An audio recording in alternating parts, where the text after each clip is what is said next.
বিকেলবেলায় মা বাবার মন্তব্য চেঞ্জ হলো না কি হলো? আমার মনে হয় এই বিষয়ে আপনাদের আবার একটা তদন্ত করা দরকার, বা আপনাদের কোনো ভয় দেখিয়ে, পুলিশি ভয়, তৃণমূল ভয়, কারণ এই জুলুম দেখিয়ে অনেক দোষী ব্যক্তিরা আজকে রাস্তায় ঘুরে বেড়াচ্ছে। লড়াই আন্দোলন সংগঠিত হচ্ছে, আগামী দিনে বৃহত্তর লড়াই আন্দোলনের পথেই আমরা নামব।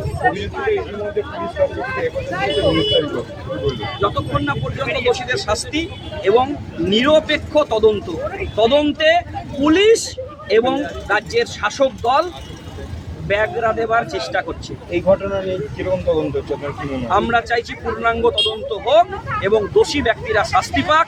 কোনোভাবেই মাকে বাবাকে ভয় যেন দেখাতে না পারে শাসক দল এবং পুলিশ প্রশাসন। আমি বলবো আপনাদেরও দায়িত্ব কিভাবে আপনারা তাদেরকে পাহারা দেবেন, এবং রাজ্যের শাসক দলেরও দায়িত্ব কিভাবে এটাকে পাহারা দেবেন। বাবা ইতিমধ্যে একটা মন্তব্য করেছেন যে তার মেয়ের সঙ্গে এই ঘটনা ঘটেই, এদিকে অভিযোগপত্র লেখা রয়েছে, পুরো বর্ণনা দিয়েছেন। সংবাদ মাধ্যমের কাছেই সকালবেলায় আমরা জানতে পেরেছি এই ধরনের ঘটনা। বিকেলবেলায় মা বাবার মন্তব্য চেঞ্জ হলো না কি হলো? আমার মনে হয় এই বিষয়ে আপনাদের আবার একটা তদন্ত করা দরকার, বা আপনাদের কোনো ভয় দেখিয়ে, পুলিশি ভয়, তৃণমূল ভয়, কারণ এই জুলুম দেখিয়ে অনেক দোষী ব্যক্তিরা আজকে রাস্তায় ঘুরে বেড়াচ্ছে আর নির্দোষীরা জেল খাচ্ছে।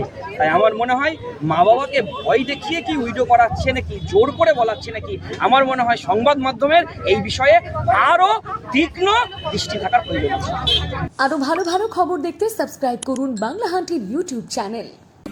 বাংলা হান্টের আরো খবর দেখতে নজর রাখুন। বাংলা খবর মানেই বাংলা হান্ট।